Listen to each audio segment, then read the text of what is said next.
I have a clinical diagnosis for it. It's called bratism. And I see it. I see the kid that started being a little unruly at 12 and then has an older brother who's, varsity captain of the basketball team, and the younger sister who makes straight A's, and who gets all the attention. Yeah. And so I really think it's a habitual behavior. I mean, when I'm good, I don't get this when I'm bad, boy, I get it all. And I've spent a long time, I really actually considered writing a whole chapter to my book called, the kids that are left behind, because, I don't have anything to worry about. My daughter, she's a straight A student. She's going to Brown. She bought her own car. She's had a job since she was 12, babysitting. And I go, and boy, are they resentful.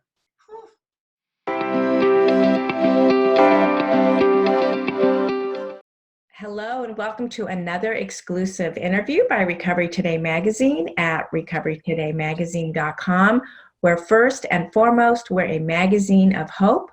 Whether you're considering addiction recovery for yourself or a loved one, or you're actively in recovery a short while or many years, you'll find information on all topics related to addiction, recovery, codependency, and living a happy, successful, sober life at Recovery Today.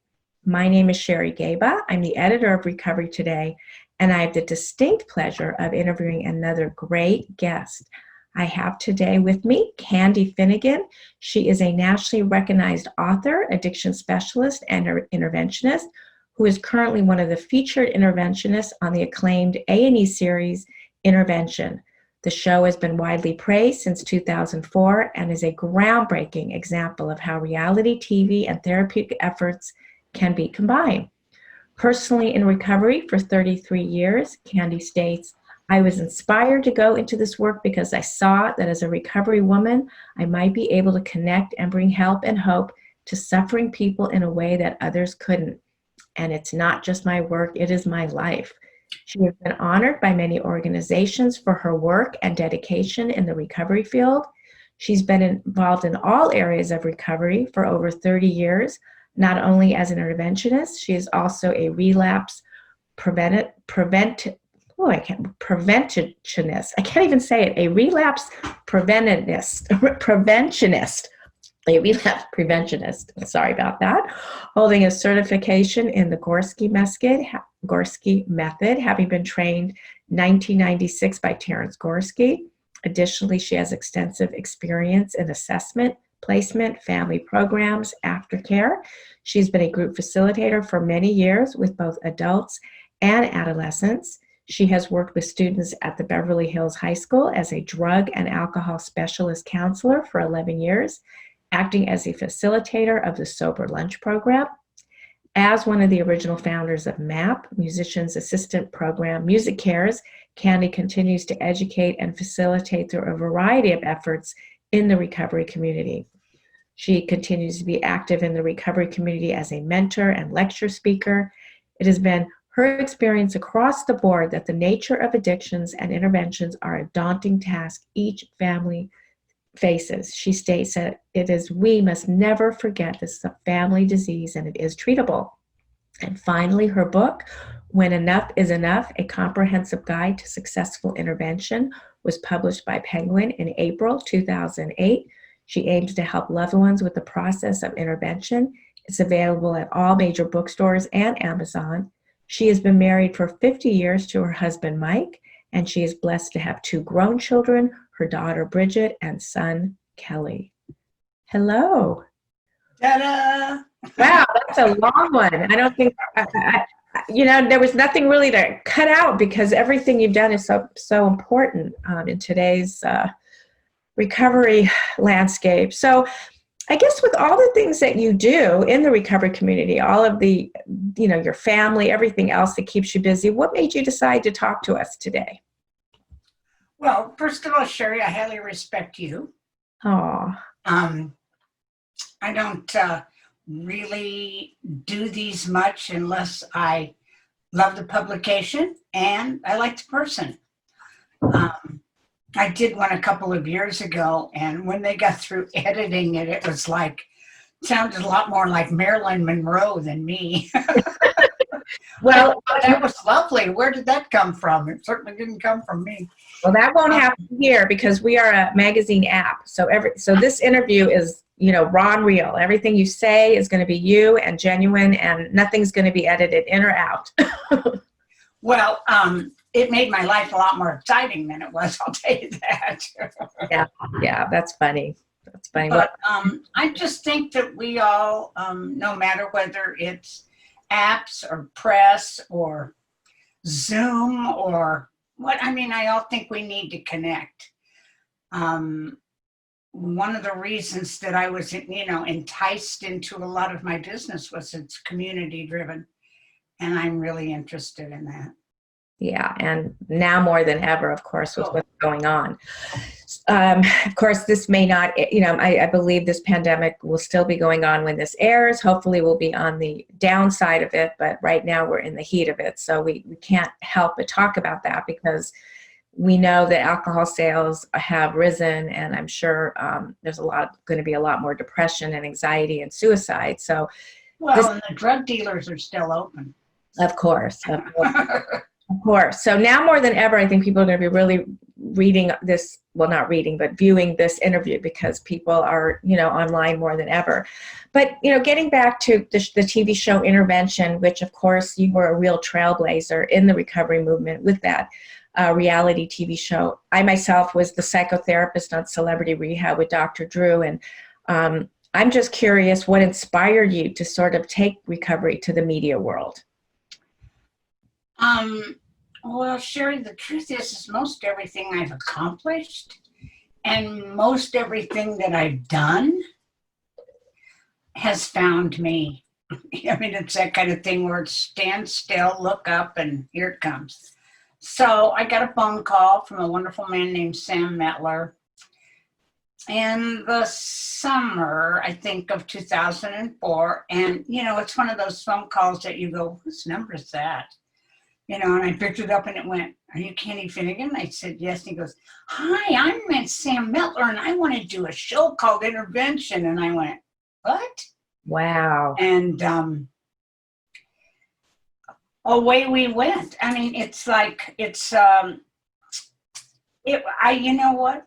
It's just like kind of like 12-step programs or therapy or anything else. I don't know why it works, but if you do it diligently, and you do it with, great honor, and you don't make this about TV, you make it about helping the addicts, it worked. I went for an interview and everybody was very sincere.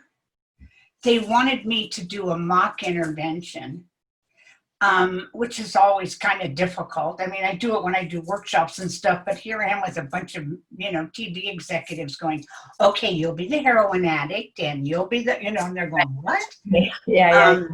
I happened to pick the right guy to be the addict because he refused to go to treatment and started pounding on the table. And so I thought, yeah, I said, actor, I presume.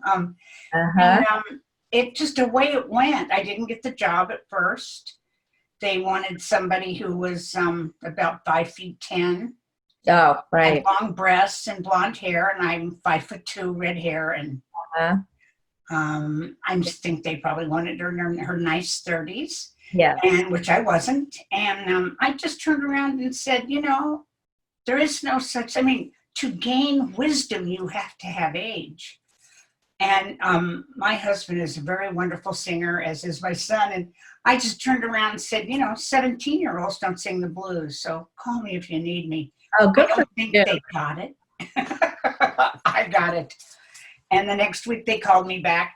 And there's some funny parts of it. I never worn foundation and a few other things that I ended up having to do. Dyed my hair, was getting gray. And but I thought, one more time I can sacrifice a lot of my wants to help this situation out. And, Sherry, the thing that's so strange is it's an authentic show.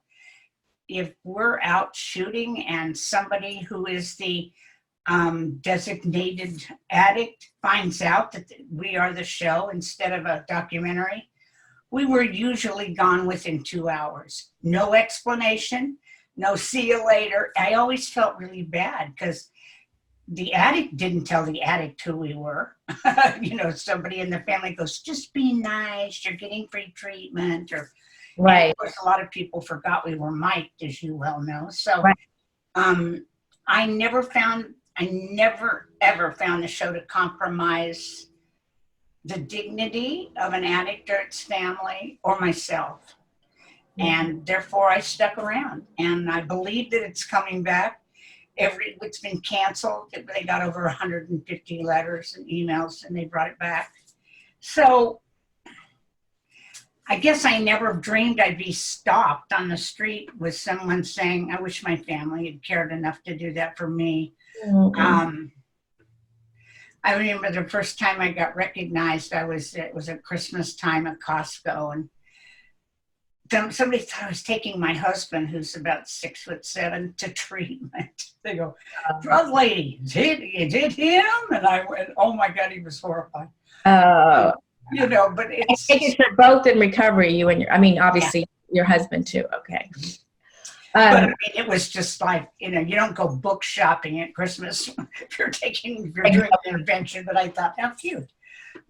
So the journey continues, Well, I know that when I did Celebrity Rehab, it was an amazing show, and it was just and I agree with you. I think intervention is as real as Celebrity Rehab was. I think that just sometimes there are people that are naysayers, and a lot of people would write me, and again, I only aired maybe 3 or 4 times. So I remember exactly.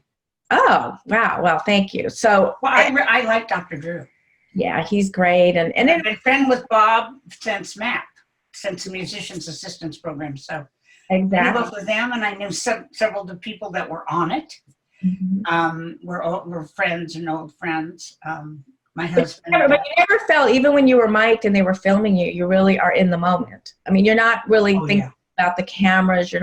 It's very real, and it couldn't be any other way. So I get that. And yet I would have people write me and say, this is an anonymous program. You're breaking the code of anonymity. So I guess that wasn't a 12-step meeting. That's right. It was a rehab. That's right. And the same thing with us, I put very strict guidelines to the to A&E and also to the production company that you don't mention sponsor, you don't have a big book sitting on the coffee table. And they only slipped up once, and they corrected it in the editing. Because I wasn't there to break traditions, and I wasn't there I promoted it. I begged families to go to Al-Anon, and which is, more difficult than getting a duct of water, but it's the best aftercare plan there is. You got that right. Saved my life back in 20. I've been a member for, and again, I can break my own anonymity. I've been in Al-Anon since 2012, and it saved my life. I'm sober because of Al-Anon, because of my mother-in-law had a black belt in it. Okay, well, great. Congratulations for that. How do you feel about all the new programs popping up? I mean, there's so much online recovery. There's this, what we call the Sober Curious movement, yoga and recovery, Sober Curious, that's curious. I guess maybe all the names are taken. Yeah.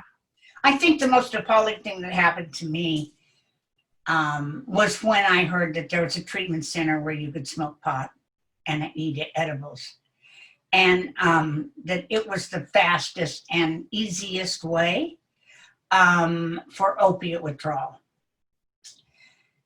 So were you for it or not for it? Or I was not for it. Not for it, okay. And it isn't that I was an advocate to certainly legalize marijuana. I'll be honest with you about that. And I feel that it's, very similar to alcohol, except better for you, I guess. But I don't want to substitute one kind of recovery for another kind of recovery. I don't know, and what I had heard and understood was also used kind of as a Pavlovian type of, you do this and you do that, and then you can have a joint. I mean, that, or have an edible. And I Yeah. don't want a reward system where at the end of it, there's a pill or a joint or a drink or anything else. We all live that way. I know that marijuana has a lot of good uses, but I don't think one of them is detox. Well, I guess what you're saying is, addiction recovery is an inside job. And if we keep rewarding with outside shiny objects, then you're just getting addicted. You're getting a really big charm bracelet. Yeah, exactly. I mean, it's just a kind of like, we talk a lot about cross addiction, where you're just replacing one thing for another. But how do you tell a parent that, a parent whose child is strung out and maybe this is working for that family? Like, I don't know what my opinion is on it. Well, I think I always say if it's not a problem, it won't be a problem not to do it. Mm-hmm. But I'd say for years and years, I had parents go, well, he just smokes pot. I mean, it really is age specific, I mean, let him have some fun. And, the other thing I really feel is Dr. Timothy Fong from UCLA has been adamant about talking about the psychosis that is now going with this dabbing and oil and all this kind of stuff. It isn't just a great little joint with 8% THC. But it's stronger, than it's ever been. It's the oils that are 87%. And I guess maybe it was about 6 or 7 months ago when I had an intervention and I was certain that this woman was on meth. There just was no doubt. She was psychotic. She was delusional. And I thought, oh, hell, And she swore over and over again in the middle of the intervention. I carry a drug test with me, and I drug tested her. There wasn't 1 ounce of anything in her system but THC, and she dabbed all day with this electric bong thing that looked like an outer spaceship. And she was completely psychotic and ended up having to it was a really long detox because, pot manifests itself in your system for probably longer than any other drug. And this dabbing, whew.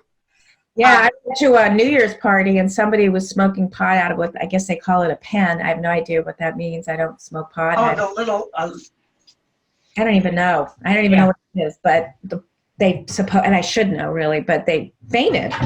they fainted. They just fell down. It was an older guy, and we just don't know what's in it. It's stronger than ever. We got to be really careful. Well, I'm sure it's been cut with fentanyl. Everything else is, but until maybe a year ago, Sherry, it was really hard to find a treatment center who would take a kid or even somebody older who did nothing but smoke pot and, maybe have some prescription medication that was actually redeemed to them. And it was like, I'd go, yeah, but this guy's been smoking pot for 40 years. And they go,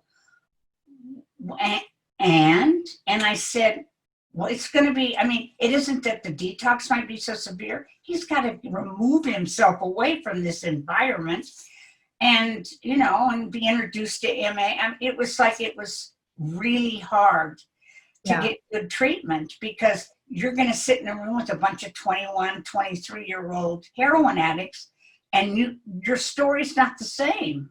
The outcome might be, but I don't believe marijuana has ruined lives like heroin has. There certainly haven't been an immense amount of overdose and dying. Certainly it was a real conflict for me because I didn't know what to do other than having him just walk into a 12-step meeting that's, directed at marijuana. Yeah. And I have to tell you, it's difficult to get a lot of time there, Yeah. Yeah. So you do believe at this point you can mix someone that's a heroin addict and a pot addict? Yes, I do. I think that you have to it's one of the surrenders of finding the similarities instead of the differences. That's right.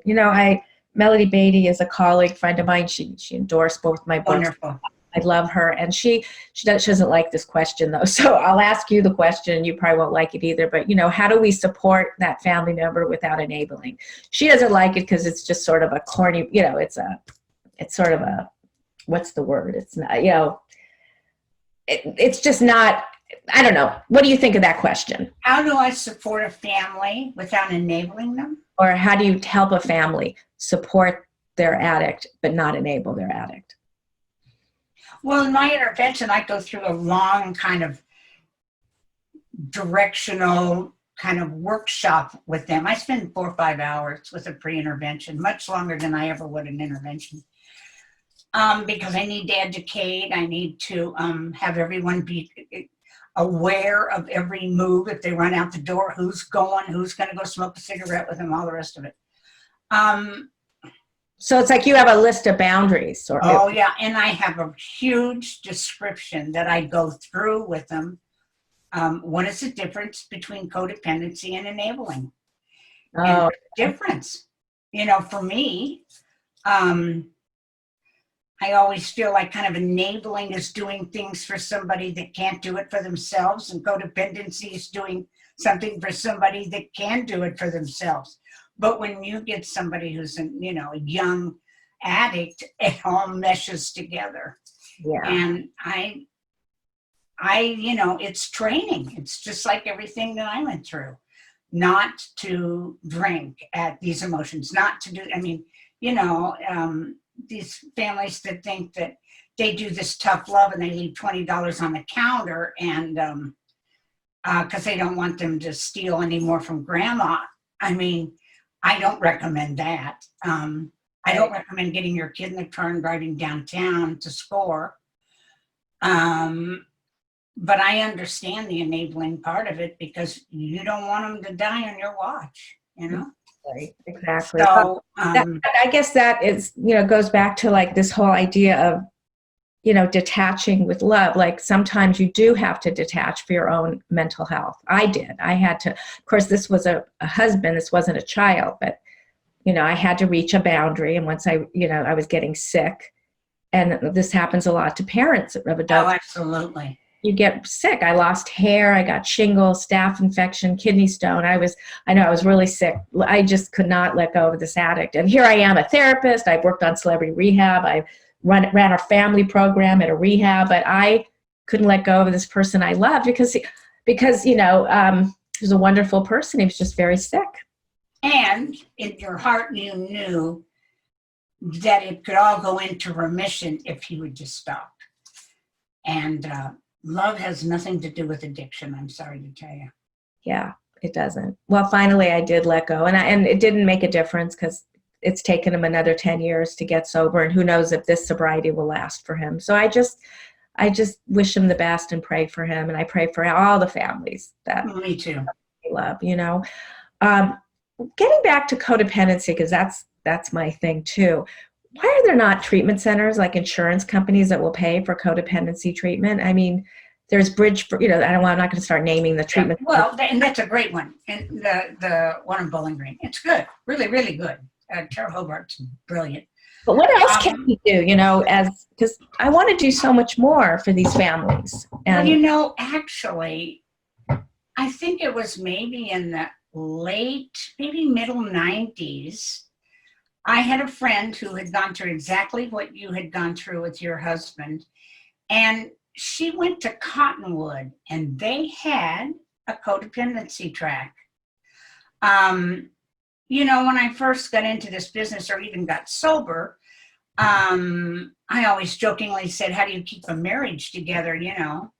You know they want water before they're thirsty. So it's that kind of thing where codependency, are you crazy? I invented it. But the part of it is that I had never seen to which level of supporting an addiction or alcoholic, you know, and, you know, I kind of chuckled to myself about terminal. I think not. And boy, I changed my mind after, you know, getting really invested and involved in the process of intervention and doing family groups for the Musicians Assistance Program. You know, I saw people who would lay down in the middle of the 101 freeway and get run over if something, you know, if this could happen. Yeah. And I cut myself back. I mean, I really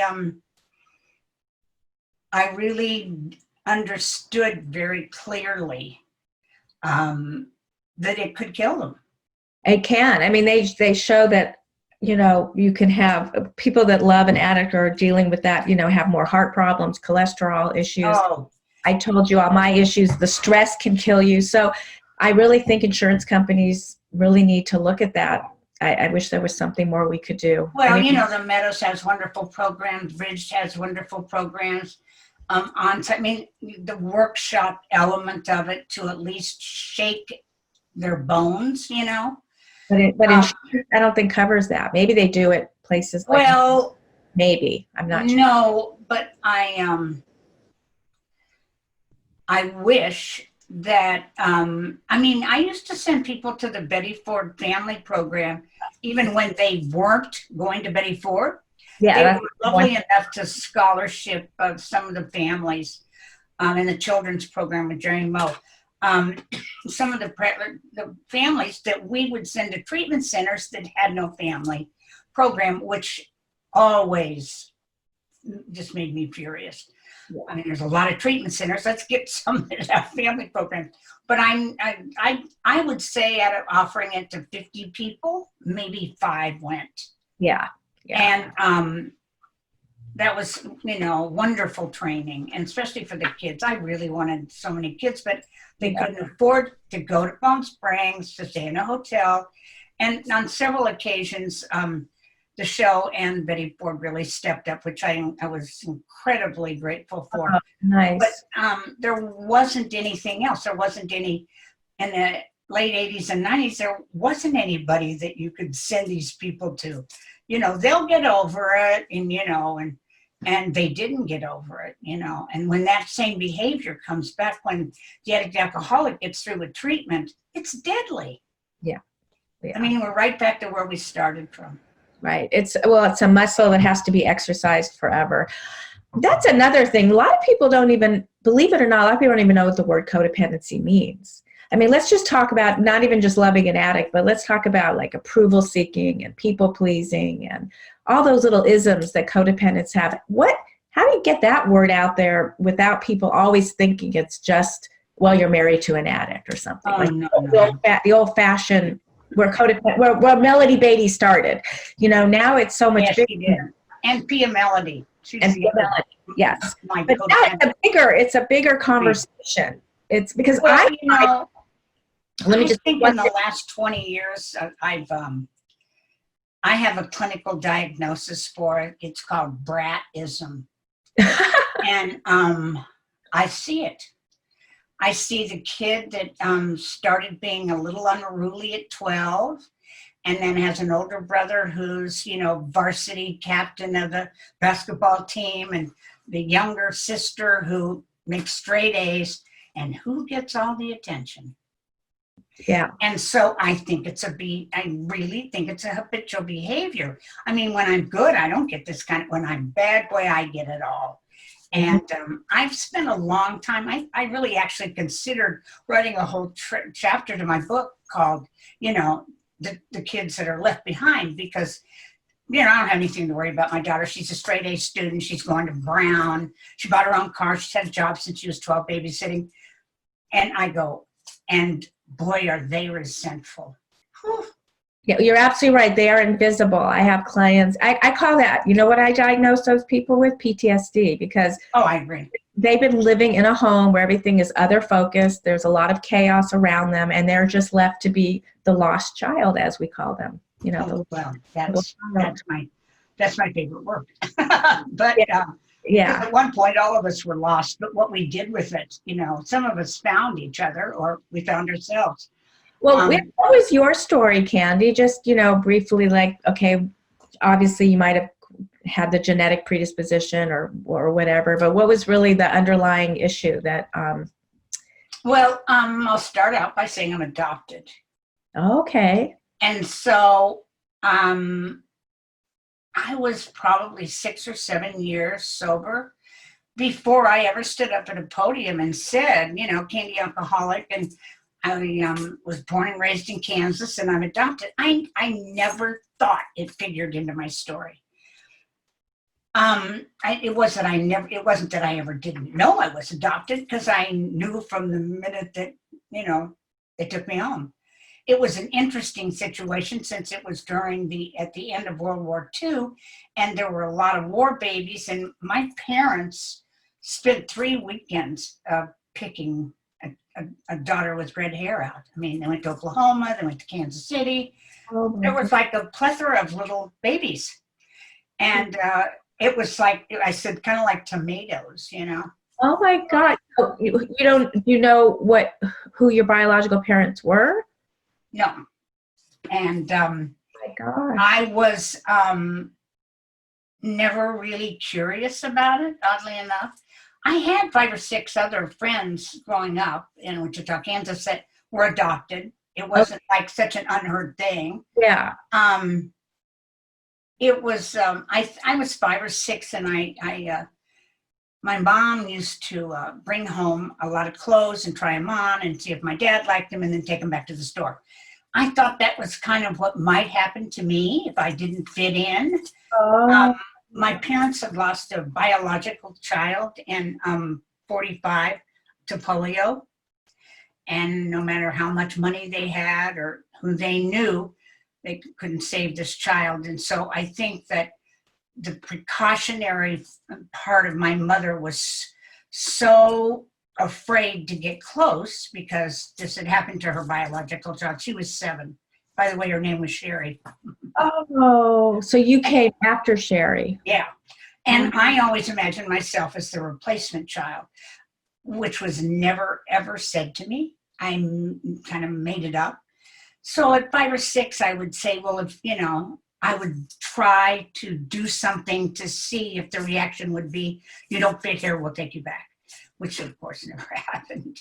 But I drove my mother crazy. And finally, I think I was maybe 6 or 7, and she said, Candy, you just got to stop this. Your mother was in a car accident, and she's up in heaven. Is that true? So we would let her take you back anyway. And I found out when I was, my mom died when she was 94. And I was in my 50s, and my cousin handed me my adoption papers. So is that what happened to your real mother? No. Oh, we don't know what happened. No, it didn't happen. It didn't. Yeah, I had mentioned it to my father years later and said, well, there isn't any option for me to meet. They were always called birth mothers. And he goes, well, I don't think it's necessary. I think it would really hurt her mother. And I said, well, she's dead. She died in a car accident. My dad went, what? Oh, God. And I went, well, that's what Mom told me 7 years ago. There wasn't any reason to bring it up if there was an end to it already. My brother, he's my adopted brother, went and found his family, and it was disastrous. Oh, okay. Like the old slam the door in your face and that kind of thing. So, well, what I'm hearing, Candy, is you just obviously had a lot of abandonment issue stuff going on. Well, in attachment disorders, and I didn't realize it until I started working closely with the Meadows, and they just kept having me go. I went to Survivors 1, I went to Survivors 2, I had to and it just kept going. Because I had always felt so lucky. And so, nobody ever said, and if you weren't here, honey, you'd be in an orphanage. It wasn't that. I conjured up all of that, trust me. Right, it's insidious, and we create this. We create this. So I guess about 10 or 11 years ago, this wonderful woman named Sarah Burns, who is very invested in adoption, and she had given up a child and a son. And it's called the American Adoption Congress. And there's a conference once a year, and I was the first person that ever spoke about addiction. Ever. Mm-hmm. There's the group to the left, which is the adopted parents. There's a group to the right, which are the birth parents. And then in the middle are the peeps. And the first thing they do when they get to these conferences is they want a room where they can have 12-step meetings. An enormous percentage of them. I guessed at about 80 or 81, but not everybody knows they're adopted, so it was kind of impossible for me.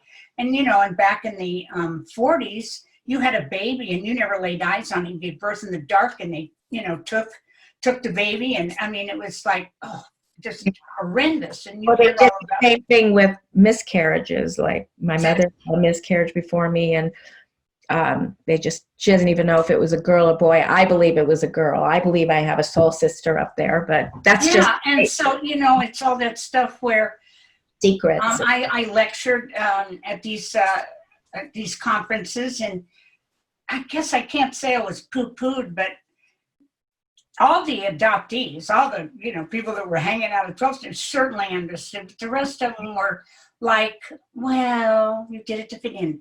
No, we had an extra big hole in our soul that needed to be filled. And I think that 12-step has been so attractive to so many adopted people because, we always hear, yes, you can find your own family. You can create your own family. Not that everybody that was adopted is miserable. That's certainly, I had a wonderful, wonderful upbringing. But we know that there's also in vitro. I mean, we know, or you. Oh my God, these sperm donors. Well, not in vitro. I'm sorry. What am I trying to say? When you're pregnant, when the mother's pregnant, like your mother probably had a lot of anxiety, your biological mother. Oh, I'm sure. She was young, right? Catholic. Let's start with the guilt. Irish. There you go. There you go. And so already, you're growing and you're dealing with this cell memory really of. I mean, they say that this really does exist. That anxiety. Well, I'll tell you what was fascinating. In utero. That's what I meant to say. In utero. Yeah. Oh, in utero. Yeah. After talking to some really intellectual women who have made a life out of treating and helping adopted kids, is that bonding between mother and child. If it doesn't matter if it's with an adopted mother, the whole symbiotico thing never ever. You always lack that in most relationships that you have. And I started to write a book called Adoption Before Addiction, and the book had to stop because I couldn't have enough people tell the truth, or they didn't know they were adopted, or don't blame me. I had to give this child up. I didn't want, then I just thought, oh no, this is the way. I really believe in this. I was premature. I was born in 1959 and I didn't meet my mother for 3 months. I was in an incubator. They were afraid of passing germs. Now they have all these special programs for preemie babies because they know they need that attachment. So absolutely. I was a love addict and codependent from the get-go because I was always searching for love, because my mother. The only touching you had was through those little rubber holes. Actually through my feet. I didn't even have a sucking response. So I was fed through my feet. Really, it's very sad. And they had oxygen over my mouth. It must have been and I always had an anxiety disorder. But thank God, Candy, we now know why. And now we have to heal these wounds. We have to heal these wounds. And a lot of this does play on addiction. They often go together. It's like I was saying to somebody, to a really close friend of mine, Dr. James Flowers, I was saying to him, this click word trauma, I'm a big believer in it. I'm a horrendous, I think it's like the missing puzzle piece. Yeah. But I think there's so many people taking advantage of that and the treatment. Oh. It's a 3-day workshop. I think, no, it isn't. No, it is not a 3-day workshop. It's if you've ever heard of the book Waking the Tiger. Oh, I read them all. Yeah, so that's my thing. I do somatic experiencing with my clients. But that's what I'm saying. So the only way. When you see a treatment center that says trauma-driven, I go, money-driven. Thank you, Candy. Thank you for saying that because it's true. Everybody thinks it's an instant fix. None of this is an instant fix. It didn't take me 61 years to get like this, and it's not gonna, I've been in trauma therapy for 10 years doing the somatic work. It's a life changer, but it takes work and it takes time. And I totally hear you. I'd never really actually heard of it until I went to the Meadows and did my first survivor training, not as a client, but as a referent. And then I went back 2 weeks later because I thought, damn, how come I never knew this? And because it was another thing that wasn't talked about.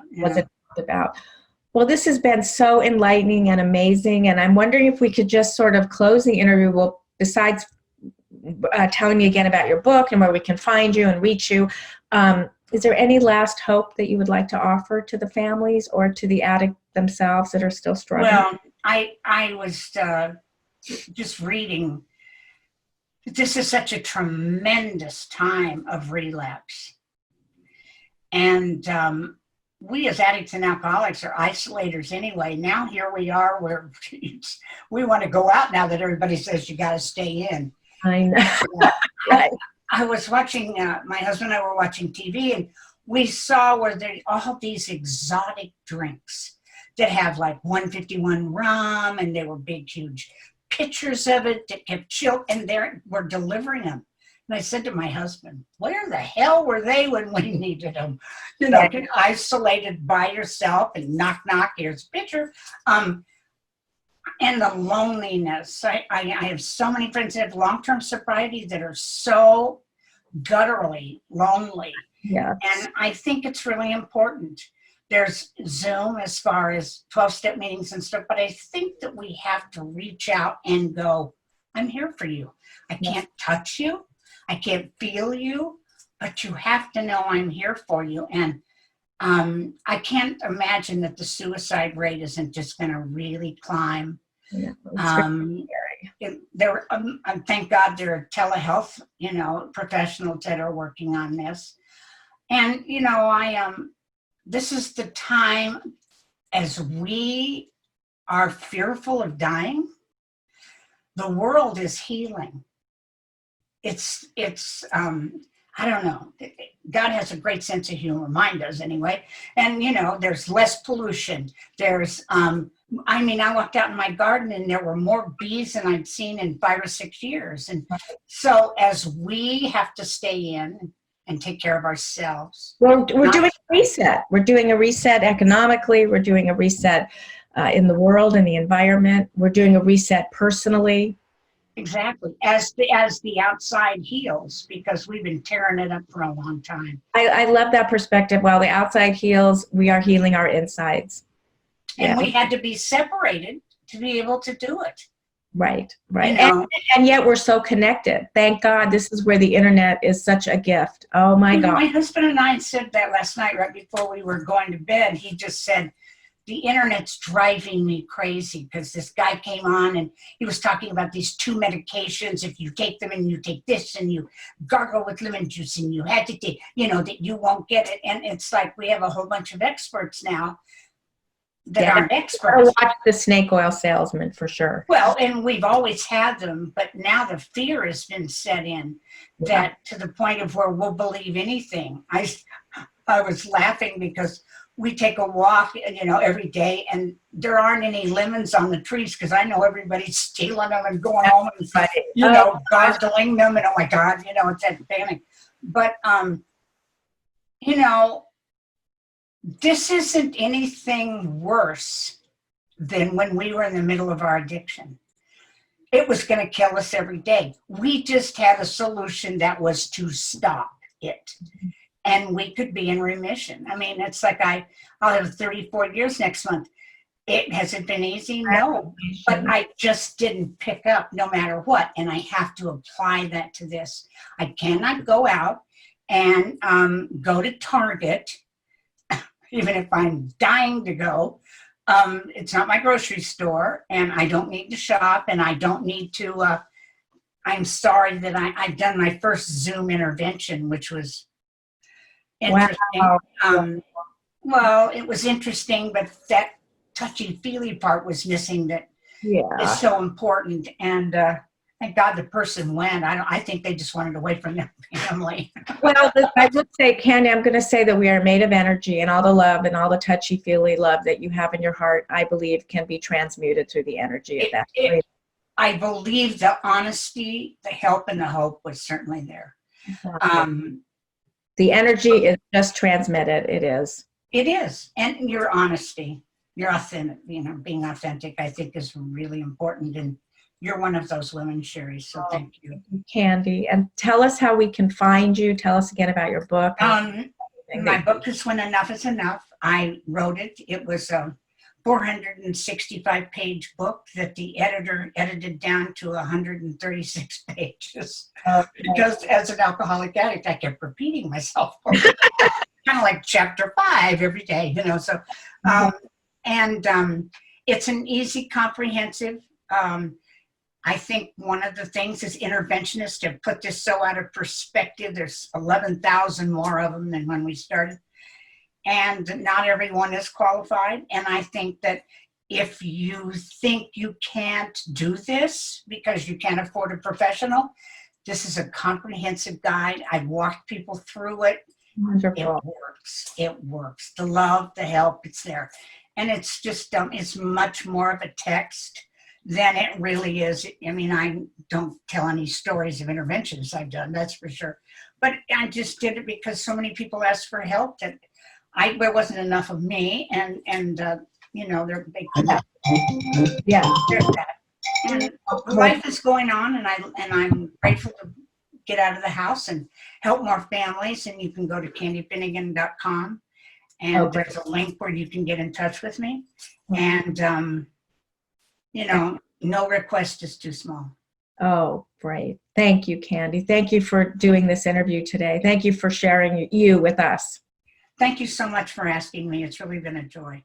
You're welcome. Bye. Bye.